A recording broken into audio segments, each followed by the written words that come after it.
Hello বন্ধুরা, তোমরা সবাই কেমন আছো? আশা করছি খুব ভালো আছো। আর আমিও কিন্তু খুব ভালো আছি।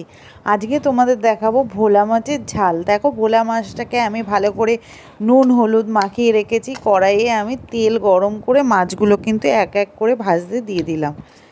ভোলা মাছ কে কে খেতে ভালোবাসো অবশ্যই কিন্তু কমেন্ট করে জানাতে ভুলো না। আমি কিন্তু ভোলা মাছ খেতে খুব ভালোবাসি, আর আমার পরিবারের সবাই ভোলা মাছ খেতে খুব ভালোবাসে। আর যাই হোক, ভোলা মাছ খেতে কে কী ভালোবাসো অবশ্যই কিন্তু সেটা কমেন্ট করে জানাবে। দেখো, আমার মাছ ভাজা কমপ্লিট হয়ে গেছে, মাছ ভাজা হয়ে গেছে। আমি কিন্তু মাছগুলো এক এক করে সব তুলে নিচ্ছি। আর অবশ্যই আশা করছি তোমরা আমার রান্নার ভিডিওগুলো সকলেই দেখছো।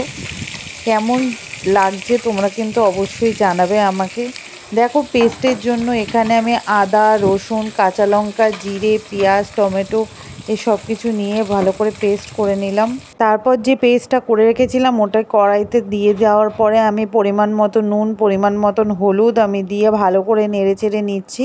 এটা ততক্ষণ নেড়েচেড়ে নেব যতক্ষণ এটার থেকে তেল না বেরিয়ে আসে। দেখো কত সুন্দর আমি কষিয়ে নিচ্ছি এই মশলাটাকে। এই মশলাটা যাতে, এটা কিন্তু লক্ষ্য রাখতে হবে মশলা কখনোই পুড়ে না যায়। পুড়ে গেলে কিন্তু রান্নার টেস্ট খুবই বাজে লাগে। আর যখনই দেখবে মশলা পুড়ে যাচ্ছে তখন সামান্য একটু জল ছিটা দিয়ে দেবে, তাতে মশলা কিন্তু পুড়বে না। এটা সব মারাই এই টিপসটা জানে, আমি জাস্ট বলার তাই বললাম। কেউ ভেবো না যে আমি জ্ঞান দিচ্ছি, কারণ অনেকে ভাবতেই পারে এগুলো না জানার কি আছে। দেখো, মশলাটা যখন আমার অনেকটাই কষানো হয়ে গেছে, পুড়ে যাবে মনে হচ্ছিল, তখন কিন্তু সামান্য পরিমাণে আমি এতে জল অ্যাড করে দিলাম যাতে আমার মশলাটা পুড়ে না যায়। আর বন্ধুরা, আশা করছি তোমরা আমার আদার্স ভিডিওগুলো দেখছো। ইদানিং আমি আমার বেবি বার্থেরও ভিডিও আমি দিচ্ছি, আশা করছি তোমরা সেটা দেখেছো। আর অবশ্যই পাশে থেকো, সঙ্গে থেকো, নাহলে আমি ইউটিউবে কখনোই এগিয়ে যেতে পারবো না।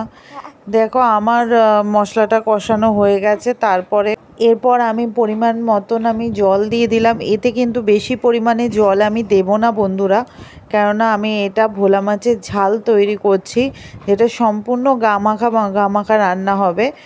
আর দেখো, আমি খুবই অল্প পরিমাণে জল দিলাম। এবার আমি এটা গ্রেভিটাকে ফুটিয়ে নেওয়ার পরে আমি এক এক করে আগে থেকে ভেজে রাখা ভোলা মাছগুলোকে কিন্তু আমি এতে দিয়ে দেবো।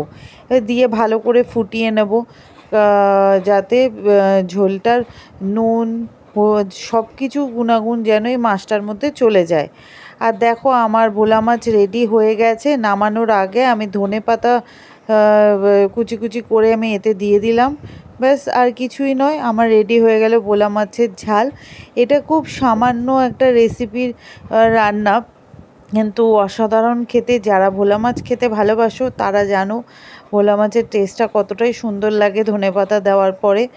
যাই হোক, তোমরা আমার পাশে থেকো, আশা করছি পাশে থাকবে। আর নতুন ভিডিও আমি আনবো, তোমরা অবশ্যই সেটা কিন্তু দেখো।